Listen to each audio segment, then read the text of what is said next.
Yeah, so we're going to work, this is going to be a statics final from fall of 2020. I don't know that we'll get through all of it, but I mean, that'd be pretty awesome if we did, but somehow I think that that's going to be difficult. Oh, given trust did not show up on this final. All right, so anyway, okay, so let's, I'll just start with number one. That's kind of what we've been working on anyway. For those of you who have been asking, I've been getting a lot of emails about what's on the exam, which I think is, I thought I sent an email saying that it was going to be comprehensive. So basically it covers the entire semester. But if you're curious about that, it's kind of like, well, yeah, it covers the entire semester, but we need to remember that, you know, like, first of all, like, I'm going to make sure to like emphasize the things that haven't been tested already. But the last thing about it is, you know, like, I'm not going to ask you, well, I probably won't ask you to add two vectors or something like that, because you have to know how to do that in order to do the rest of the semester. Hold on.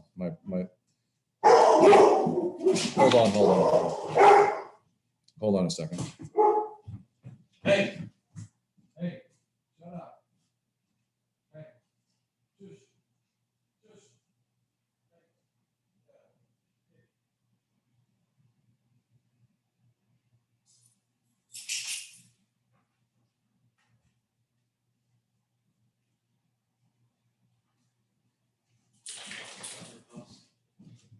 Good for nothing barker dogs. All right, sorry guys. Anyway, but my point was like, or like, I probably won't give you a question where I just ask you to solve for reactions, because I can just have a question that has reactions in it, and then, you know, that way we can go from there. So I'm gonna go ahead and share a whiteboard so you don't have to look at my ugly mug. All right, so I'll just start with the first one. And the first one is kind of nice because we've been working on this anyway. So this is a internal forces one. So draw the shear and bending moment diagrams and determine the magnitude and location of the maximum shear and bending moment. This is a standard, you know, if you haven't figured that out yet, this is a very standard problem in statics that everybody asks in every textbook. It's an important thing to know how to do. So let's see here. 1.2, 0.6, and 1. Okay, so we go like this.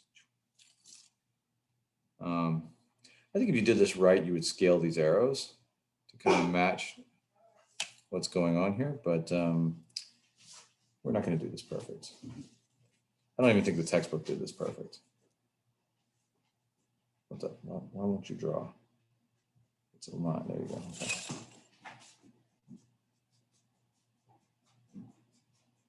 And obviously you have a better drawing of this in your textbook. So 2 kilonewtons per meter. This is 3 kilonewtons per meter.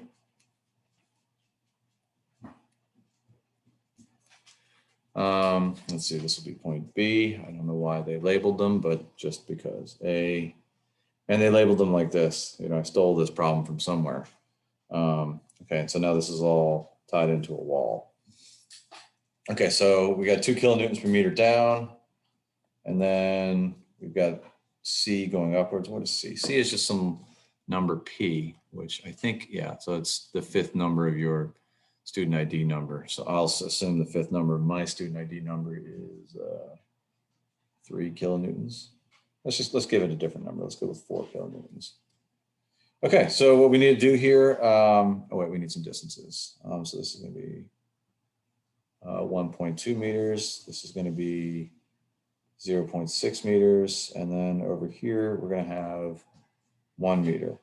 Okay, before we start, one thing that I like to do is, well, when I remember, is I like to attempt to guess. So this way it helps kind of to build my intuition about what's going on. But my guess is that if I think about it, that this part of the beam is going to frown.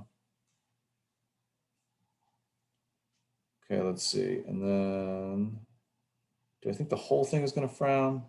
I kind of think the whole thing is going to frown. Okay, so I kind of think this whole thing is going to frown. I think that it's going to have a negative moment the whole way through. I'm not 100% sure about that, but that's just a guess. Okay, so what I'm guessing is I've got a negative moment for the whole thing. That may not be the case. So we'll find out once we do it. So the first thing we want to do here is we want to get the reactions. Okay, so what I'm going to do is I'm going to erase the wall here so that I have a free body diagram. Okay, I'm going to replace the wall with the forces and moments that would be there. Okay, so I've got a shear force at the wall. I've got an axial force, which is trivial because there's no other axial forces, so that's just going to be a 0. And then we've got a moment, which I'm going to draw positive. Okay, so I'll call that the moment at B. I'll call this the shear at B, and I'll call this the axial force at B. Okay, so the axial force at B, that's kind of trivial. Sum of the forces in X equals 0. Force at B is the only force, so it has to be equal to 0. Okay, so I'm going to go ahead and erase the force at B. Like that. Just make sure, oh, I am recording. Okay, good. And then let's do the verticals. Okay, so we'll go sum of the forces in the Y equals 0. Okay, so I've got, let's see, we've got negative 2 kilonewtons per meter times 1.2 meters. Okay, I'm going to add that 4 kilonewtons. And then we're going to add 3 kilonewtons per meter times the 1 meter it acts over. And then we're going to add VB equals 0. So VB, I know I'm doing this fairly quickly. I'm assuming that we're okay with this. Negative 2 times 1.2 plus 4 plus 3, 4.6. So VB is negative 4.6 kilonewtons. Okay, and again, I kind of like my drawing to be as simple and accurate as possible. I don't want to have a bunch of negative things on there, so I'm just going to redraw it. Going down here as 4.6 kilonewtons. Okay, now we have to figure out that moment. So the sum of the moments around, doesn't really matter. Let's just go around A. Well, in the Z direction. It's always good to remind yourself that this is the Z direction. Obviously in 2D, Z is the only, direction out of the board is the only one we're going to work with. But anyway. Oh yeah, if I lose power, guys, I'll apologize, but it looks awfully dark out there. Anyway, so we're going to start by, I'm just going to kind of replace these forces with, these distributed forces with, individual forces that just work for the moment equation. It's the equivalent, right? So we've got 2 kilonewtons per meter times 1.2. So that's going to be what, 2.4 right there. So this is 2.4, and it's acting 0.6 away from the, so 2.4 kilonewtons, and it's acting 0.6 away from A. Okay, and it looks like relative to A, that's going to cause it to go clockwise, so we'll give it a negative sign. I will note that, well, I'll wait till we get to the end of this here, but then, so then I've got 4 kilonewtons, and relative to A, that's causing counterclockwise. So it's 4 kilonewtons, and that's going to have 1.2 meters. Hold on, let me, okay, and then we've got one more force, which is that, that 3 kilonewtons per meter spread out over 1 meter. It's going to be 3 kilonewtons per meter, and relative to A, that's going to be counterclockwise. So it's 3 kilonewtons. And let's see, what is that distance? 1.2 plus 0.6 plus half of 1. So that's 1.8, 2.3. 2.3 meters. Okay, and then we've got that 4.6, which is the full length, 4.6 kilonewtons. And it's got a length, it's going down, what was that length? 1.8, 2.8 meters. And relative to A, it's causing, that's clockwise, so it'll be negative. And then we've got MB. plus MB equals 0. Okay, please holler out if any of those numbers didn't make sense or the signs or anything like that.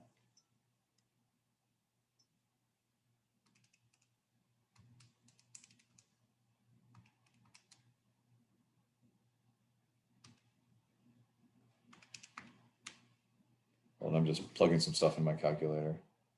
Plus 3 times 2.3 minus 4.6 times 2.8. Okay, so MB is, looks like it's going to be 2.62. MB equals 2.62 kilonewtons times meters. Okay, so these are the numbers we're going to work with. Okay, and it looks like that's positive, so go ahead and replace that with a 2.62 kilonewtons times meters. Okay, so so now we're going to get rid of these red forces because those are just there to help us kind of guess. Come on, there you go. Not guess, but help us do our work. Okay. I only erase, you don't really have to erase them, but I only erase them because it just kind of helps simplify things. So let's see. So I'm going to draw my guidelines.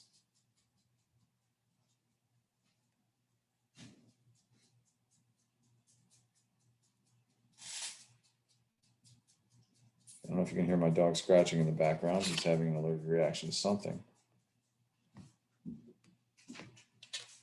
It's causing him to itch. Poor pup. Oh, there's water on my screen. I was like, why is it going all weird right there? Anyway. Okay, so, all right, so we'll do shear. By the way, I would very much expect to see a shear moment diagram on this exam. It's an important thing that you'll use a lot moving forward. So it's the sort of thing that, you know, I got to make sure that you know how to do. Okay, so here's moment. All right, so let's start here. So again, you know, so the shear moment diagram, the shear diagram, we're just going to look at what's going up on above it, and it's just going to tell us what to do. So I feel like we lost somebody, but we gained Austin, even though Austin doesn't like to be seen, which is okay. Let's see here. So we'll start at 0, and we're going to do what it tells us to do. So we're going to go down 2 kilonewtons per meter. 2 kilonewtons for every meter. We're going to go down. And so that'll get us down to negative 2.4 kilonewtons. Okay. Sometimes it can be helpful to like save these numbers that you get over here because they're gonna show back up. And the same thing actually happens for these as well. So it's kind of nice to, well, kind of. Anyway, more so in the shear equation. But anyway. Okay, so we're at 2.4, and then we're going to go up 4.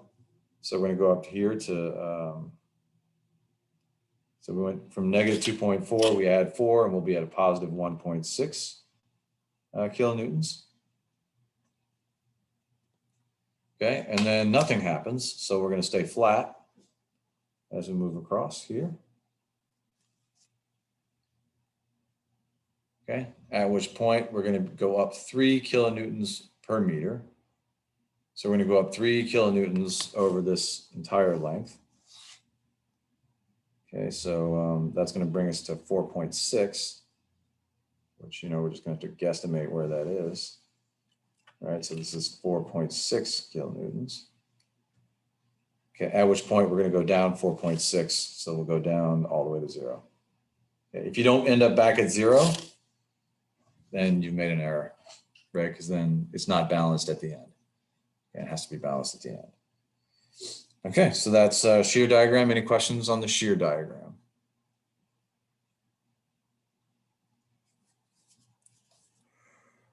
Okay, then let's do the moment. All right, so we're gonna start on the left. I always like to start on the left. You could start on the right if you wanted to, but I always start at the left. Okay, and what I want to do is I want to find the area of this triangle.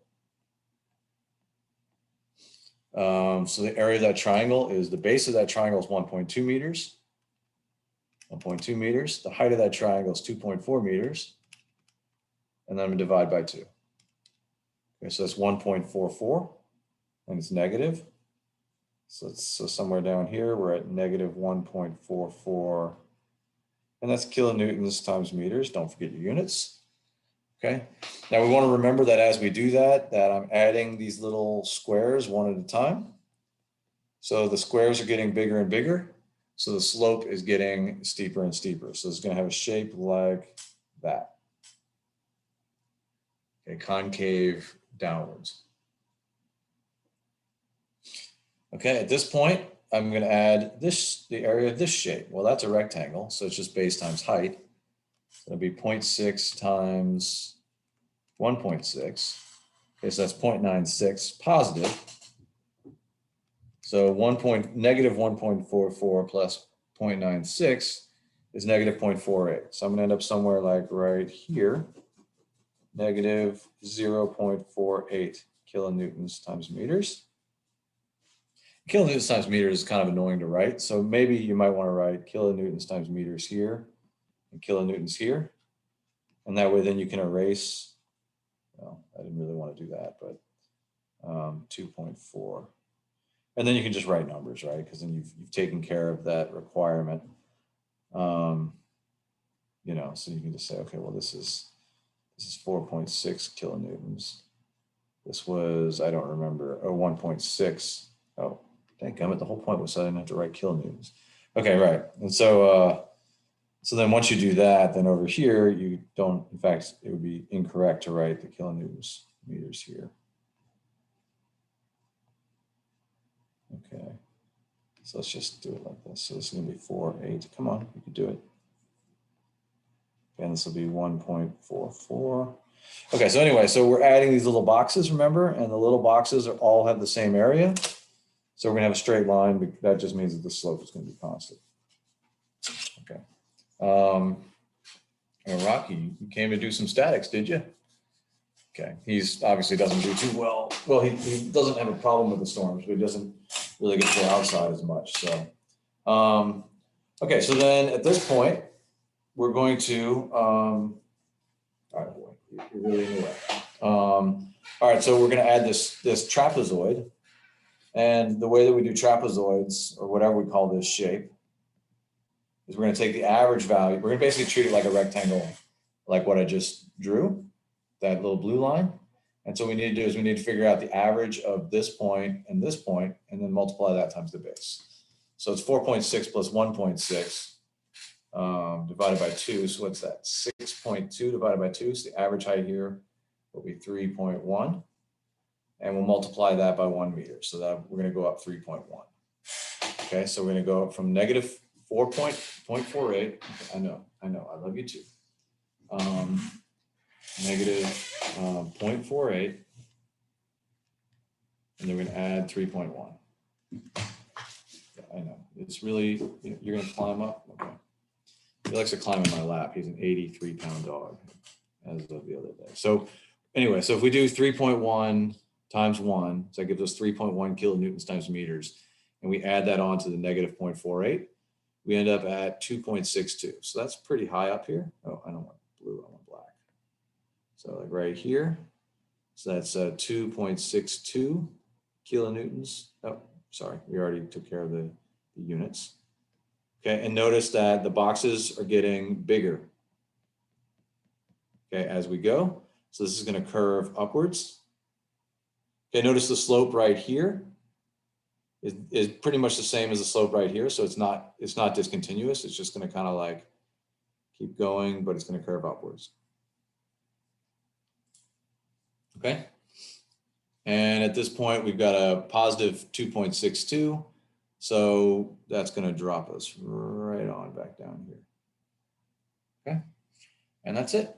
So if we wanted the max, if we wanted shear max, by absolute value, looks like the max shear would be 4.6 kilonewtons. And the moment max would be, what's the moment? Oh, it's 2.62. kilonewtons times meters. Okay. And the whole thing is, for the most part, frowning. I was kind of right, but not all the way right, right? So we've got a frowning for this section. And then somewhere like right here, it switches to a smile. Okay, so if I were to, amend my guess, it actually is going to do something like, oh, let's draw it. So it's going to be frowny, frowny, frowny, frowny. And then somewhere in here, it'll start to smile. Okay. And that's what's going on. Okay. And if at any point, you needed, if any point it said, well, like, let's suppose you needed to find that point where it goes from frown to smile, you could do that. Let me, just by, or if you needed to know where the max value was or something like that, and it was on a curvy line or something, we could do that. And I'll just go ahead. This problem didn't ask for this, but I'll just go ahead and get the equation of that line at the far end, the moment equation.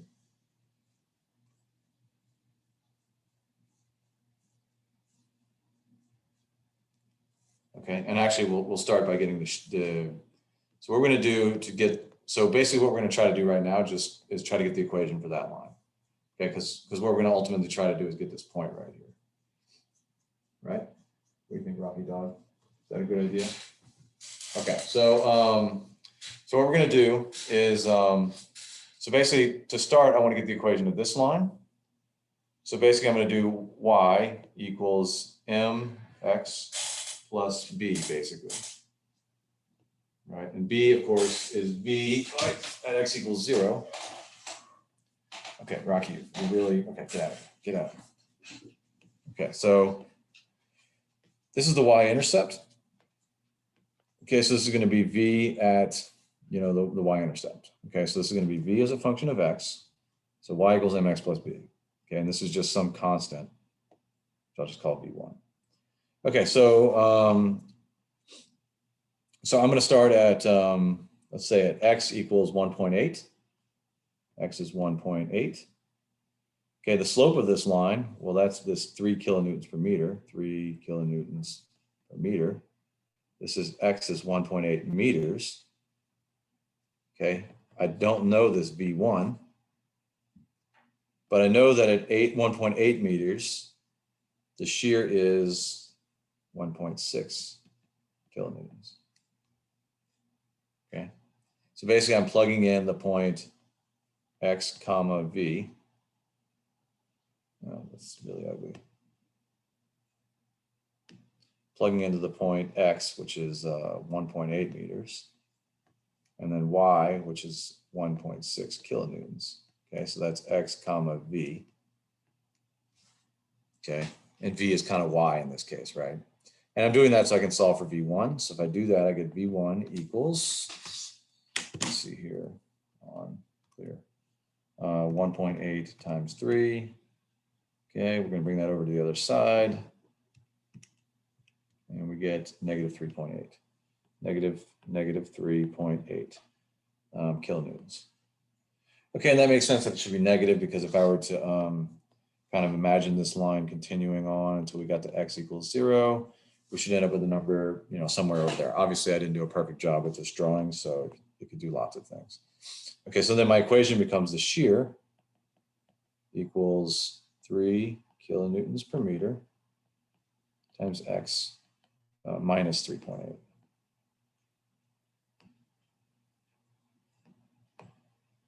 .8 kilonewtons. Okay, so that's my equation for the shear. And that's from x is, what, 1.8 to 2.8. So this is from x greater than 1.8. It's less than 2.8. Okay, and obviously I should have done that in the other order, but it's fine. All right, so then we need to get the moment equation for x. Okay, and what we're going to do is we're going to integrate the shear equation. So this becomes, so that x becomes an x squared on 2. And this is a constant, so we leave it alone. Okay, and this part becomes minus 3.8 kilonewtons times x. Okay, and now I need to add a moment. right? So we'll do just, I would call it moment one. Call it whatever you want. It's just some kind of constant. So again, we have to find a point that we want to plug into this. There's 2 points that make sense here. We can either plug in this point or we can plug in this point. It doesn't really matter. I'm going to choose the smaller value. So for the x value, it looks like that x value is 1.8. So I'm going to plug in 1.8 meters squared on 2 times 3 kilonewtons per meter minus 3.8 kilonewtons times x, which is 1.8, okay, plus m1 equals, and then the m of x at that point is negative 0.48, negative 0.48, and that's kilonewtons times meters. I apologize for my sloppy use of the board here. I'm never going to get used to lecturing this way. Anyway, so let's see here. 3 times 1.8 squared equals that divided by 2. Okay, so that's 4.86 minus 3.8 times 1.8, 1.98, that's a negative. Bring it over to the other side. And then add that negative 0.48 minus 0.48 is 1.5. So M1 equals 1.5 kilonewtons times meters. Okay. All right, so that gives us an equation for m of x. All I need to do is plug that in right here. Okay, 1.5 kilonewtons times meters. Okay, and so let's, I'm going to erase this work. So now that we have that equation, if we wanted to know, you know, what is the x when m equals 0? Well, unfortunately, this one's going to be a little bit complicated, isn't it? But first, I guess notice this is a parabola, okay? And because this sign is positive, it's going to be curving upwards. It's going to be, you know, a smiley parabola. And then, yeah, so we need to, if I wanted to know the point where m equals 0, I would have to solve this equation. So 1.5 x squared minus 3.8x plus 1.5. And of course, I chose to do this on a problem that I don't feel like solving. But how would we solve this one? Anybody?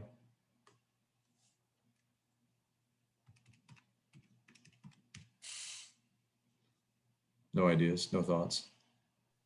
Hello, can you hear me? Yeah. You'd solve for x, wouldn't you? Yeah, how would you solve for x? That would just be algebraic. Quadratic? Yeah, you would end up using the quadratic formula. Quadratic formula would be the way to do this. Yeah. Yeah. So you would use quadratic formula, and I don't. Yeah. So I mean, I guess I'll just set it up. I'm not interested in solving it. So x equals negative b plus or minus the square root of b squared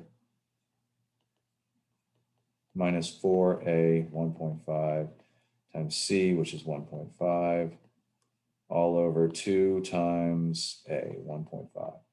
Okay, you could probably do this a lot simpler by dividing everything by 1.5, because then, you know, it would all go away.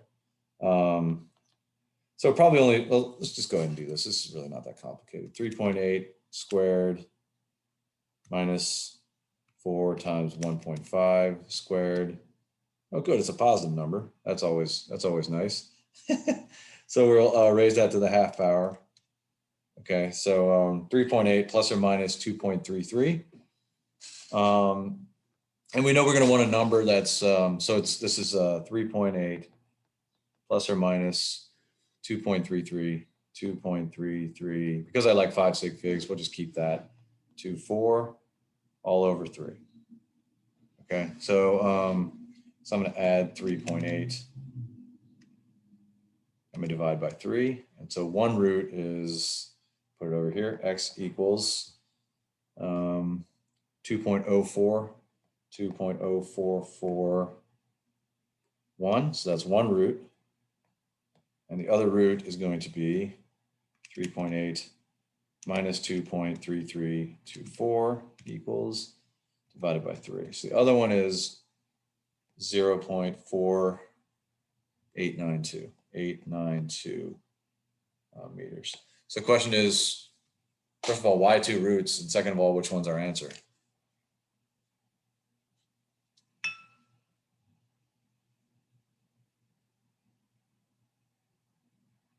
Right, because the math knows something, right? It's not dumb.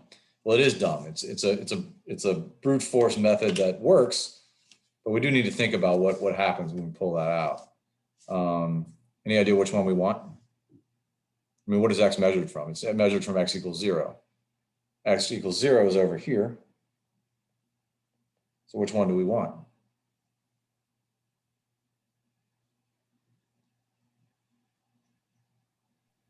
Positive. Well, they're both positive.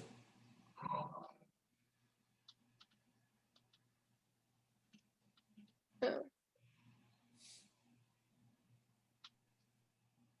Well, what would be our guess? This is the point we're looking for. We're looking for the point where the moment equals 0, right? That's why I plugged in moment equals 0.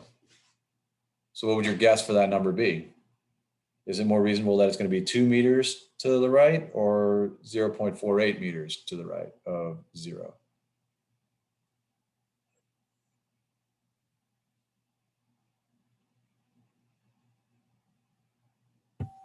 It's like 2 meters to me. Right. Yes, it's going to be 2 meters. Okay, so notice that this is 1.8 meters. This is 1.8 meters to here. So it's going to go a little bit further than that. So this is our answer. Okay, there's nothing wrong with this answer mathematically, but what that answer is this.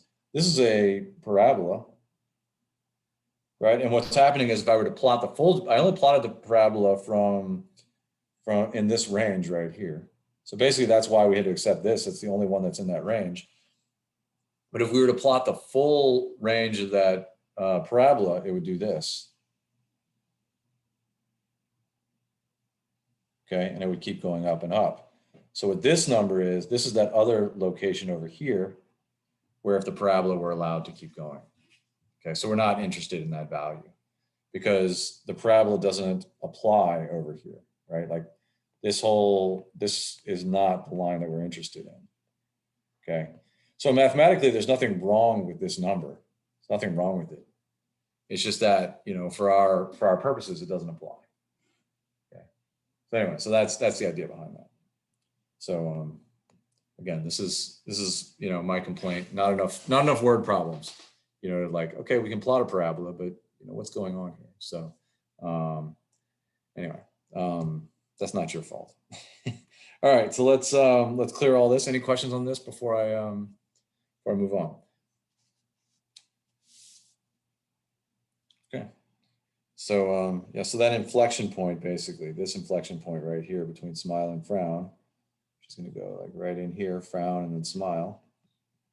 That's happening at what 2.04, 0.244 meters from here, from D. Okay, so that's pretty cool. All right, I'm going to clear all drawings, and let's go to the next problem. All right, let's scroll down. Oh yeah, okay. Determine the centroid of the shaded region. And this is an annoying problem in some ways. If I give you this again, I'm going to give it to you differently. But this is an annoying problem for, and I'll explain why I'll give it to you differently. So given, and then the requirement is the centroid, X bar, Y bar equals what? Okay, so it looks like this. Okay, and I guess this is X and this is Y and this is O. It tells you that's the origin. It says Y equals KX to the fourth. Well, that's a 4. If only I could use this Apple Pencil correctly.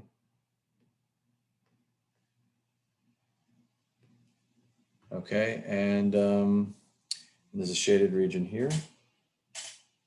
I'm not going to shade it because that just makes my life more difficult. It's going to be 1 meter on this side, and it doesn't give you this height. Okay, so one of the things that I asked when I did this test is I just said, you know, give me the shaded region. If I do this again, I'm not going to be so open-ended. I'm going to say determine the location of the centroid by integration. Because what I did is I had some students who just looked up the answer and then they just, wrote it down there. And actually the answer was in your textbook. And so I couldn't really, they were allowed to use their textbook. So I wasn't really, it wouldn't have been fair of me to take off. So they got like a pretty quick and easy, this is probably 10 points or whatever it was. Which, I wasn't happy about because I did want people to show that they knew how to do this, but I couldn't really I couldn't dock them, not reasonably. Okay, so we want the centroid. So if you remember the equation for the centroid, y x bar, y bar, I guess we're going out of order here, is we're going to integrate, basically we want x, maybe like tilde or something like that, times dA all over the integral of dA, okay? Oh, sorry, that should be y. Let's just make this x. So we'll go back in order. Okay, so this will be x bar, this will be y bar, equals, sometimes I see it as y tilde because it's for like a little box over the integral dA, okay? So, I'd like to have a guess before I begin these things. And let's see, so my guess here, this is gonna be the guess, I'll put the guess in blue. Okay, just so that it's just a way to kind of guide yourself as to like, is this a reasonable answer? And for X bar, maybe if I were to guess where my centroid is, I'm gonna guess it's like right there, right? So it's bigger than a half, but it's not all the way to 1. So I would guess for my X bar, like 0.75, maybe 2/3, somewhere in there. Okay, but it's gonna be bigger than a half. It's gonna be less than 1. So, why not, But then the vertical is a little bit harder because, well, I don't know anything about my vertical, right? So before I guess there, I'm gonna go ahead and get this point right here because I wanna know how high my vertical is. So what I'm gonna do is I'm gonna plug in x equals 1 into y equals kx to the 4th. So this point is gonna be 1 meter, comma, well, k, right? Because if I plug in 1 for x, I'm gonna get 1 to the 4th, which is 1 times k, which is gonna be k. Okay, so in other words, like this height is going to be some fraction of k. And I don't know, maybe a quarter of k, maybe a third of k. I'm going to go with a third. I kind of remember what the answer is, but I'm not sure. But this is a reasonable guess, I think. Okay, and we'll go ahead and we'll solve it, and we'll see if that's good. All right, now I'm going to do this the way that I like to do this, which is I like to think in terms of the boxes. And basically, I'm going to try to find the boxes that are easiest for me to work with. Right now, it appears to me that these vertical boxes are probably going to be easiest. Just because, like, there's no weird subtractions or anything like that. But let's just go ahead and see what happens. So the top of this box is at the point x comma y. Okay, and this has a width of dx. Okay, so let's go ahead and see what that means for, well, where is my x, I guess tilde, right, of that little box? Okay, well, it is going to be located at, well, if I start here, the centroid in the x direction is just x. Okay, so this will be the vertical boxes.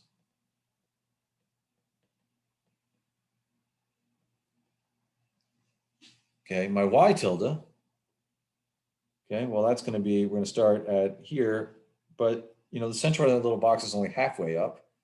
So that's going to be y over 2. Okay, now I need dA. Okay, so the area of that little differential space is going to be dx. Actually, you know what? I guess we can do this all next to each other, right? Let's just do this all next to each other. That way we can save some space. Okay, so y tilde equals y on 2.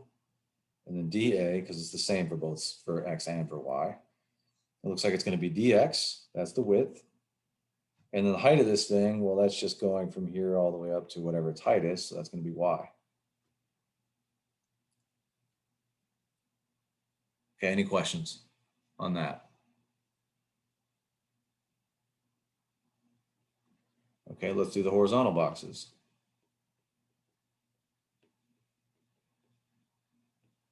Okay, and then once we've done this, we'll have to think about like, what does any of this mean? You know, which one's going to be easier to work with, et cetera, et cetera. Okay, so we've got a point right here. This point right here is x comma y, x comma y. Okay, this point, the point we're measuring to right over here, that point, well, let's see, the x value is 1 meter. And the y value is just y. It's the same as it is on the left. Okay, and then this point right over here that aligns with that. Okay, that's got an x value of 0 and a y value of whatever y is. Okay, so already, you know, hopefully you're kind of looking at this going, oh, I don't really want to do these. Okay, so the x tilde, well, that's like this point right here. Right, so what is that? Well, that's going to be this distance from here to here, which is x, plus half of the distance from here to here, plus 1/2 of the distance from 1 meter back to x, 1 minus x. Okay, already, probably you're going, I don't like that. Okay, hopefully you're seeing that maybe we don't want to do this. Okay, x minus half of x is going to be x on 2 plus 1/2, or x plus 1 over 2, if you want to do it that way. Okay, so then y tilde, or yeah, y tilde here. Okay, so that's, where is this centroid? And all we have to do, it looks like, so that's this distance right here. So that's going to be, that's just y, that's nice. And then my dA, let's see here, we've got a little sliver right there. That's dy. Okay, that's the width. And then the other, you know, the length here, well, that's from 1 all the way back to x. So that's 1 minus x. 1 minus x. And notice in this case, I'm ignoring the units because this does get a little bit sloppy. Okay, at this point, I think hopefully you can see that the horizontal boxes certainly look worse. So we're going to try the vertical boxes. If you like, we can go ahead and solve the horizontal boxes just to prove it can be done. But I have a feeling we won't need that. So let's go ahead and do the vertical boxes. So the x bar. Oh, any question about how I got those?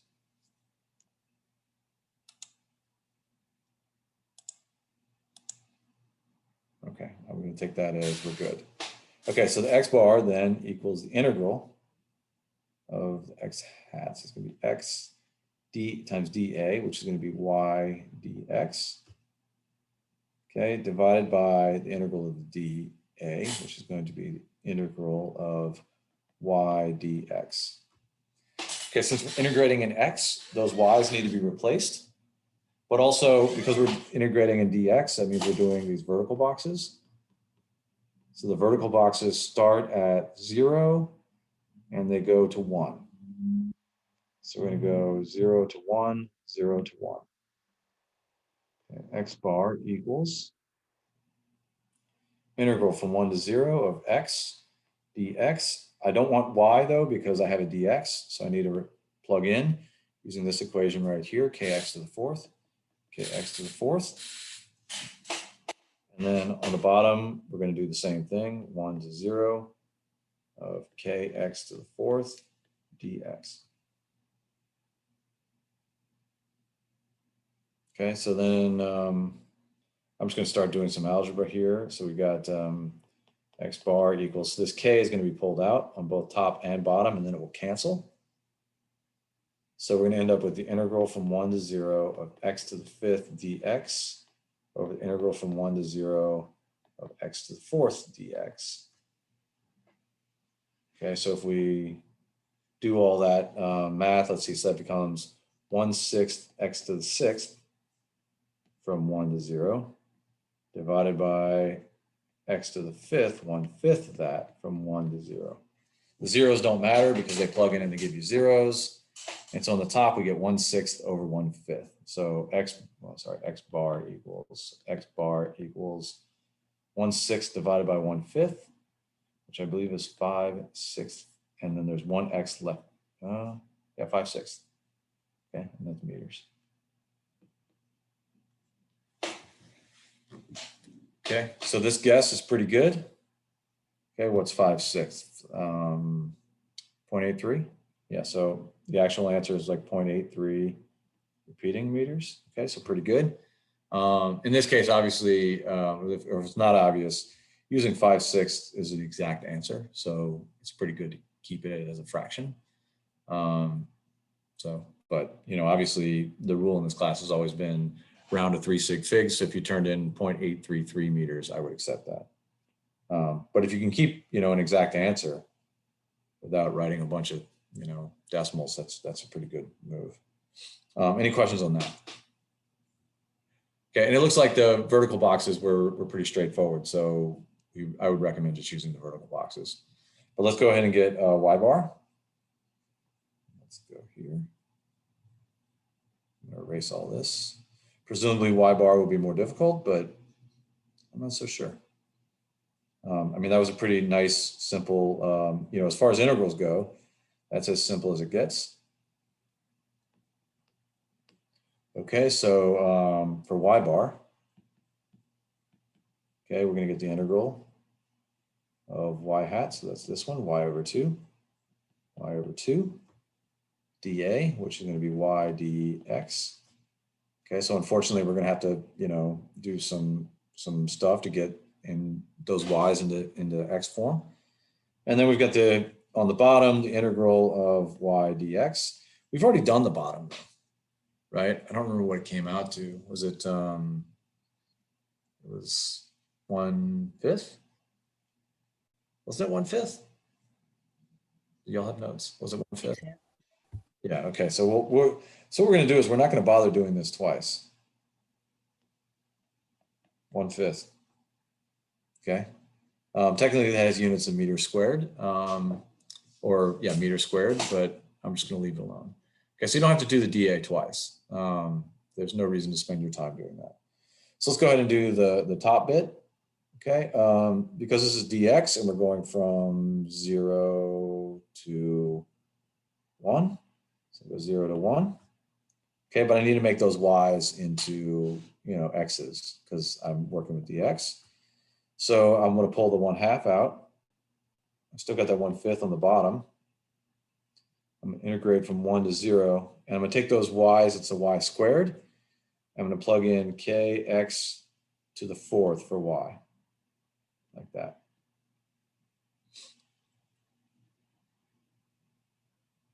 Oh wait, this wasn't 1/5, was it? Was it k over 5? It was k over 5. You know what? Let's just redo it. It's fine. It's not that complicated. Integral from 1 to 0 of y dx. So that's kx to the 4th dx. Okay. Basically, I'm just repeating what I just did a second ago. So the bottom is not really where we're going to focus here, but this becomes 1/5 k x to the 5th from 1 to 0 on the bottom.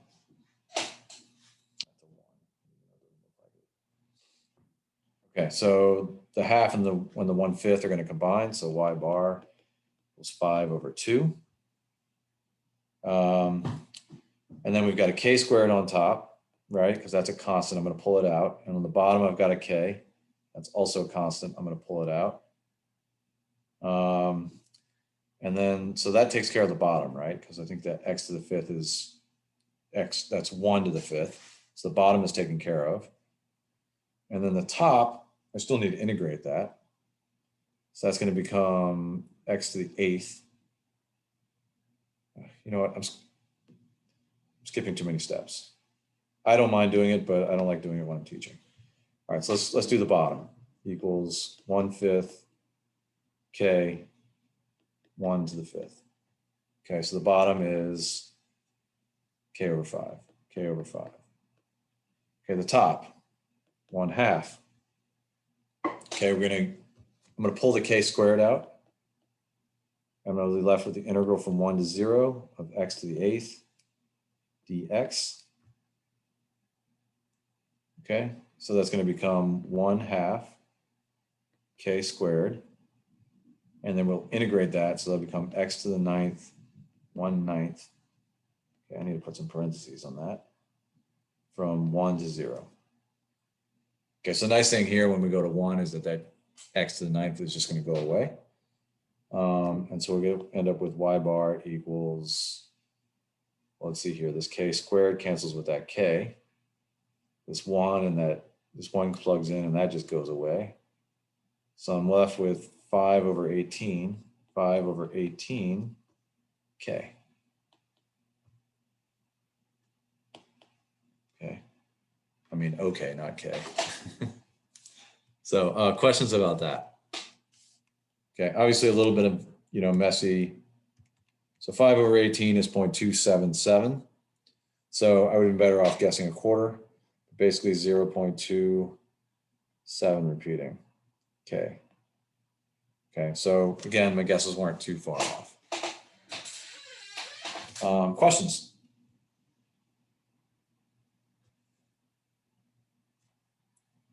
Have to imagine this is not going to, be your favorite question, but if it shows up, which it probably will, or certainly, almost certainly, I will ask you to find a centroid.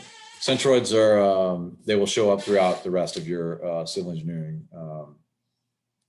or mechanical engineering life. So I will ask you to solve a centroid. I may not make you do it by integration. I may ask you to do it by composite. But you need to be ready for either possibility. Okay, questions? So that K is just along for the ride, like just going to treat it like a constant we never figure out. Yep. So, I mean, to think about it, and it kind of makes a little bit of sense, but if K were 30 versus if K were 2, this particular shape, like this, or it could be like, super steep. And so clearly, the Y bar, in this case is here. And in this case, it's, I don't know, here. Of course, if I made K like 1,000, you could see that this thing would get it would be a totally different shape. So the Y bar has to be a function of K. I guess it'd be, so the reason I did it this way was basically I gave every student a different K. Oh yeah, I forgot about that. So really, if you were solving this, you might get 3, Hannah might get 5, and Austin might get 8 or something. So everybody's going to get a different number for this one. But yeah, it's along for the ride. I guess I solved it in this case with the letter K, but normally it would be a number. Thank you. Okay, you're welcome. Okay, I'm going to go ahead and clear this one. Again, if you wanted to, you could solve this with horizontal boxes. It's just going to be ugly. You'll get the same answer. I think if you look at the key, I solved with both. And it's not too ugly, but it's just kind of like, why would you do that to yourself? So anyway, they're all drawings. Okay, so let's try one more. We're making it through more of this than I would have thought. Okay, locate the centroid of the cross section about the x bar axis. Oh, I don't even have the questions on here. This is unbelievable. I loaded this thing and I don't have the questions. Hold on, let me find the questions. Teaching statics. Fall exams. Statics fall, final, key.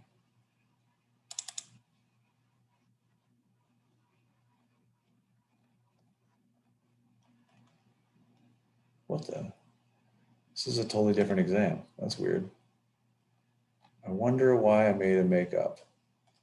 I hate making makeups. That's interesting though. I'll let me make a note to myself. Load makeup, because the nice thing is that means y'all have more stuff to study and practice and whatnot. All right, so I'm going to go ahead and I guess I'll go ahead and work this. I'll work something out of this one. I'm not going to do the moment of inertia at the moment. 20 minutes, we could probably do it. Let's just do the truss and we can work the moment of inertia another time. So this is going to be number 4 from a different exam. I didn't realize I had made 2.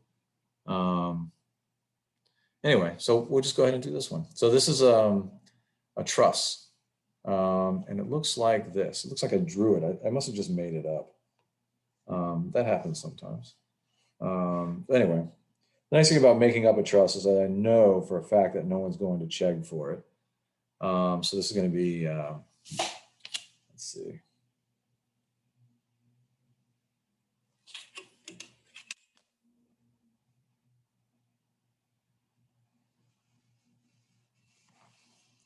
I mean, I guess you could try to go to chegg for it, but since I made it up, well, who knows? Maybe I stole it from chegg and then I didn't, and I just drew it myself, so it would look like I didn't get it from chegg. I don't think I'm that devious. Although I do hate chegg. My students could all ace if they never went to chegg. But they've been doing chegg. I assume that, you guys must know people have been doing like photo math and chegg and things along those lines, basically since like 7th grade. And now they can't add numbers because why would you do that when photo math will do it for you? Sorry. While drawing, I might as well, come on, man, you could do this. It's just a line. There you go. Okay. And then we've got this one going like this. And I presume that these are supposed to be similar triangles. Let me see what, yeah. So this is a 40 feet. This is 30 feet. This is let's see, this is a roller. This is a 40 feet. And that's it. And then we need some points. So A, B, C, D, and E. And if you haven't figured this out, like one of the things that has to happen in these cases is I have to make, like if I ask you to solve a truss, it has to be simple enough because I don't want you spending your entire life working this problem on an exam. Now, as you move into, what do you call it? As you move into further classes, they'll have more complicated trusses and structures and things like that, and you will have to work them. But in this case, not so much. So let's see. So in this case, okay. One thing that to look for always is the easy triangles. This is an easy triangle. It's a 3, 4, 5. I highly recommend you look for those because it's going to make your life a lot easier. If you have a 3, 4, 5, so this is a 3, a 4, and then this is a 5. Okay, then you don't have to do a single angle in this whole thing.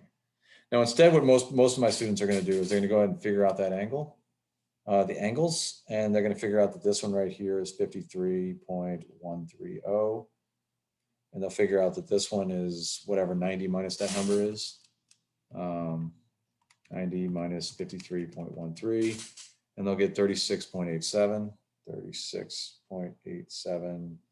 I think there's probably a 1 right there, but I don't remember exactly. But you don't need any of that. Okay. And so I highly recommend not doing that. Okay. You can work it that way if you want, but you're really just giving yourself a lot of extra work. The key is just remember that this is a triangle and everything, forces and everything is this is a 3, this is a 4, and this is a 5. Okay. So we'll go ahead and we're going to solve it that way in a second. First, we're going to get the reactions. Okay, oh wait, I didn't give you the external loadings. This one's R. Let's just make up a value for R here. I'm just going to call it R. I'm going to call this Q. I'm going to call this, oh, you know what? That's just going to confuse y'all. Let's give them numbers. Sorry, I like to work in variables. I would use variables for the whole thing. So let's go ahead and give this 10 kips. Let's give this 15 kips. And let's give this 12 kips. Okay, just some random numbers. Okay, so the purpose of this one was to solve for every force. Now, obviously, if I didn't ask you to solve for every force, you would do a section. And again, either possibility could show up on the exam or both. Anyway, so let's start rolling. Okay, reactions. Okay, because I want CX, I want AY. Excuse me, I want CY, I want AX, and I want AY. Okay, in this case, AX is 0 because AX, AY, CY. Okay, now that's a dangerous thing to do, is to draw it that way, because it looks like it's going up CD, but it's not. So let's not draw it that way. Let's just get rid of this roller. Come on, you can do it. Okay, good. And let's have an external force, right here. Okay, because that way it doesn't look like it's going up that member. Okay, because we don't want to confuse ourselves. Okay, and I'll do the same thing with AX and AY in a second. Okay, so the first thing here is that the sum of the forces in the X for the externals equals 0. So AX is the only force, so it equals 0. Okay, easy enough. Let's go ahead and erase AX completely. Come on, so that will not confuse me. Okay, and it looks like I have to redraw this thing, which is fine. Okay, and then we need to do AY, and again, I don't really want to draw it there. But let's go ahead and do the sum of the forces. Well, you can do it. Actually, sum of forces into Y isn't going to help me, is it? So let's go ahead and do the sum of the moments. Sum of the moments, and we'll do that around point A. Okay, and a lot of you like to draw this to remind yourself, and that's totally fine. Okay, and so AY doesn't matter for this equation. That 10 doesn't matter because those both pass through AY. So we're going to get CY times 40 feet. Okay, minus that 15 kips. Wait, did I get the right sign there? Let's get 15 kips is also 40 feet. Let's think about the signs on these. The CY is going counter, so that'll be a plus. And the 15 is going clockwise, so that'll be a minus. And then we got to get that 12 kips. So that is also going clockwise. So we'll call that minus 12 kips times its moment arm, which is 80 feet. Okay, equals 0. Trusses is one of the few times that I actually prefer the English system, because I like writing pounds and kips. Feet and kips, because those nice little symbols. Anyway, so CY equals, what's that? 15 times 4, come on. 15 times 40 plus 12 times 80 divided by 40 is 39. Oh, I like it when it comes out with a nice, easy number. 39 kips. So this is 39 kips.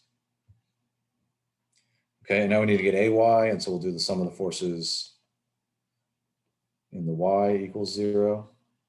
So I've got negative 10 minus 15 minus 12 plus 39 kips plus AY.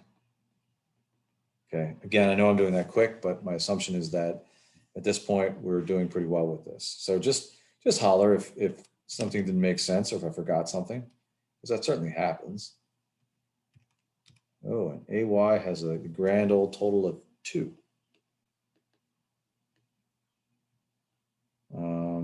Positive or negative? Negative, right? Yeah, negative 2. Okay. So again, don't want to draw it on here because that's not an internal force.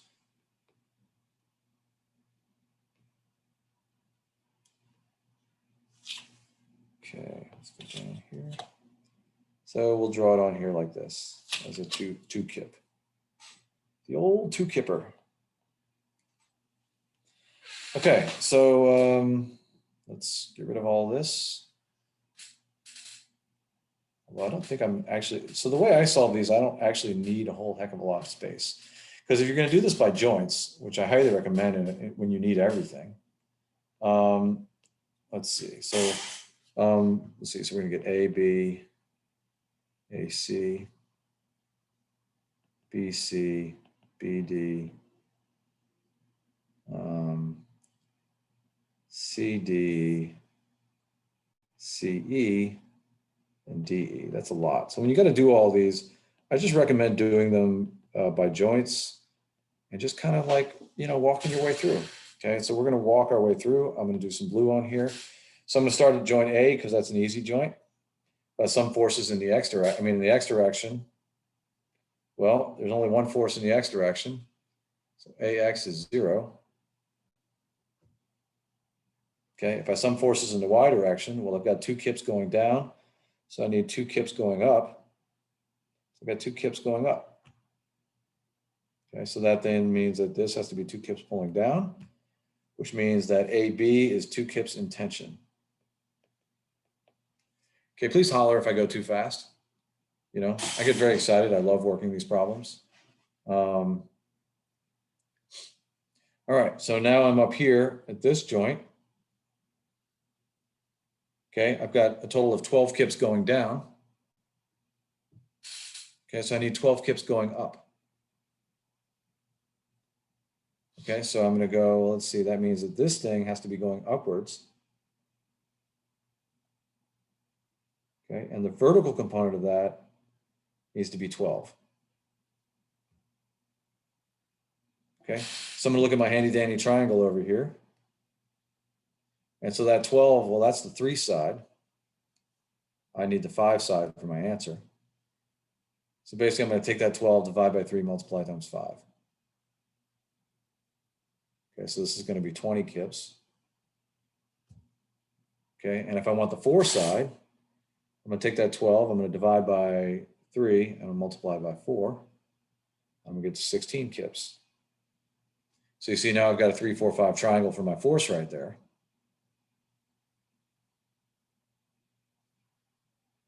Okay, and all the forces in the y direction now add up on this joint. I've got 2 going down right here, 10 going down right here, so that's 12 down, and I've got 12 up right here. Okay, so that's balanced in that direction. Okay, this means, of course, that I've got, 20 going this way. Which means I've got 12 here, and I've got 16 here. Okay, so that means this is a 20 kip. So this member, BC, is 20 kips, and that's in compression. Okay, but I'm still working on joint B because I haven't done the X direction yet. And in the X direction, I've got 16 going to the left, which means I'm going to need 16 going to the right here, in order to balance that. Okay.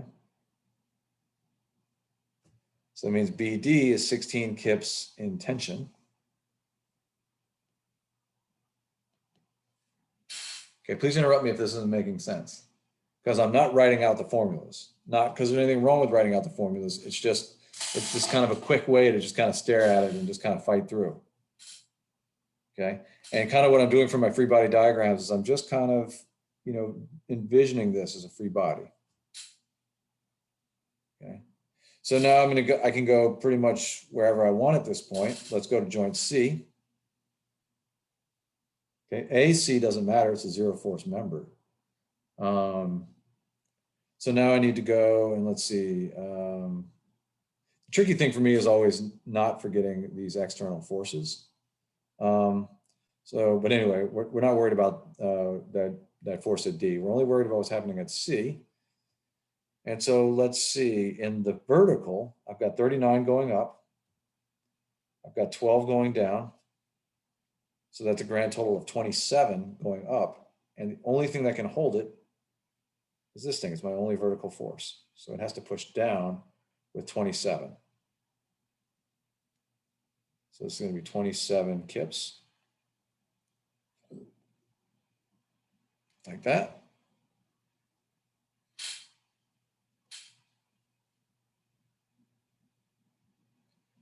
Okay, and then, yeah, so that's good. So then CD is 27 kips, and that is in compression.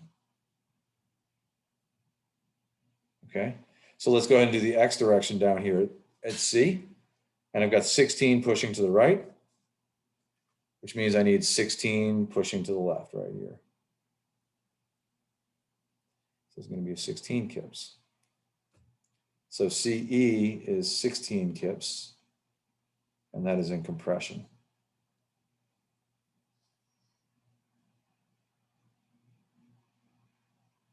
Okay. And let's see, so now I can do any joint I want, but what we want to do is we want to make sure that all of our joints add up correctly. So I'm going to go ahead and do D, and then we'll do E even though we won't have to. Oh, sorry, I forgot AC is 0. Okay, so here we are. And I can do vertical or horizontal. We might as well do both, and we'll make sure, well, we will do both to make sure that they all work out. But in the vertical, I got 27 going up. I got 15 going down. So it means net I got 12 going up. So this thing then needs to pull down with 12. So this bit right here needs to be 12K down. Okay. And again, I'm going to look at my 3, 4, 5 triangle here. So if I've got 12 going down, then that means I got 20 on this side over here. So it means this is a 20 kip. Okay. And if I've got 3 here, then my 4 is going to be 16. Maybe 16 kips. So 3, 4, 5 triangle. Again, you can use sines and cosines if you want, and tangents in this case you would have to use. But I don't necessarily usually think that that's a good way to do it. So we'll notice that this 16K exactly cancels that 16K, so we're balanced in the x direction. Okay, so DE, if we've done it right, is 20 kips, and it looks like it's pulling, so that's tension. Okay, so there we go. And then this thing is going to look like this. This is 20 kips with 16 going this way and 12 going that way, because it's just the opposite of this triangle. Okay, and we'll notice that the 12 up is balanced by the 12 down, and the 16 to the right is balanced by the 16 to the left. So we're good. Okay, and that's how you know you did it. You've done it correctly. Okay, and that's a real quick way to solve these. Especially if I give you a 3, 4, 5 triangle, which I like. There are other special triangles. I think 5, 12, 13 is one. 7, 24, 25, I think is a special triangle, because it's just got nice integer values. Let's see, 5 times 12, 5 squared plus 12 squared, 169. If we take the square root of that, we get 13. So this is a special triangle. And 7, 24, 25. 7 squared plus 24 squared equals, 625. So the square root of that is 25. So this is another special triangle. And there's some others. So if you get a nice special triangle with integer values, I recommend doing this over sines and cosines, but that's entirely up to you. So any questions?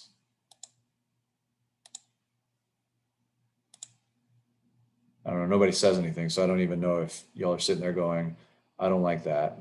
You're like, I'm just gonna use sines and cosines and write down sums. I'm gonna draw the free body diagrams for every joint, which is totally fine. But, well, if that's the case, then I wish you would have hollered and I could have done it that way. I like special triangles. Okay, yeah. To me, it's easier, but. I always look for them. I prefer to have them, actually. Yeah, that's ideal. Anyway, questions, thoughts? I mean, the other way to think about it too, if you see this special triangle and you want to use the sines and the cosines, let's suppose this is the angle we're working with. Well, the sine of that angle is the opposite, 3, over the hypotenuse, 5, is 0.6. So every time you're tempted and you're kind of like, you're sitting there and you're like, okay, I've got this thing and this is 20. And I've got this angle and I need to know this side. Well, rather than going, well, okay, that's going to be 20 times the sine of whatever that angle is equals, and then you could plug that in and you would get 12. But the easier thing to do is go, oh, well, I'm going to do 20. What's the sine of that angle? Well, it's 0.6. I already figured that out. Okay. That's easier than figuring out that this angle here is 37.1, whatever that angle was. I can't remember. 36 point, I don't know. It's a very common angle, 870, I think. Okay. It's easier to just use this instead of that. Okay. But again, if you're more comfortable with the sine 36.870, it's fine. It's just going to take a little bit more work. Anyway, that's all I got. So, yeah. Any questions? Are you going to have any sessions like this before the final? Let's see, the final is Monday. I probably won't work anymore. I won't. I mean, what I'll do is probably I'll set up Saturday and Sunday. Let's see, Saturday, we have to go pretty early in the day, and maybe Sunday evening, I'll just set up like help sessions. So if somebody wants to show up and ask questions, then you're game. And if you want to just say, can you work, number 2 from an exam or something, I can do that. So, but I wasn't planning on just sitting there working problems. But I will post this final to the old test tab, which I'm assuming you guys have found that in Moodle, the old test tab.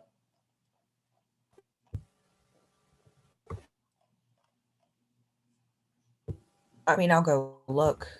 Yeah, so basically I put a tab in Moodle, I don't know, a couple weeks back. It's just, or maybe like 2 weeks back, not that long ago. But right after problem solving discussions, there's one called old tests. And I've just posted old exam 1. Well, it's old, meaning I only had 1 semester. So it's just from last semester. But it's old exams. If you want to practice an old exam, although I just did 2 of the problems from an old exam, an old final. So, but there'll be more stuff there if you want to use it to practice.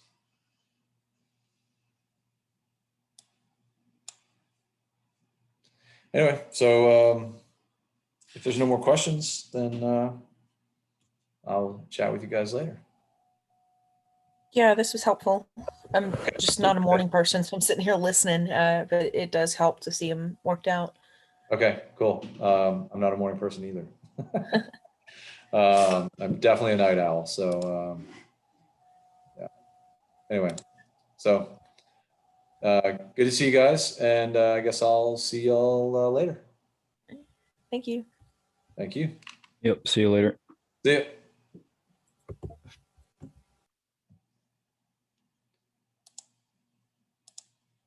Okay, it's just me staring at myself. Let's see here. Recording.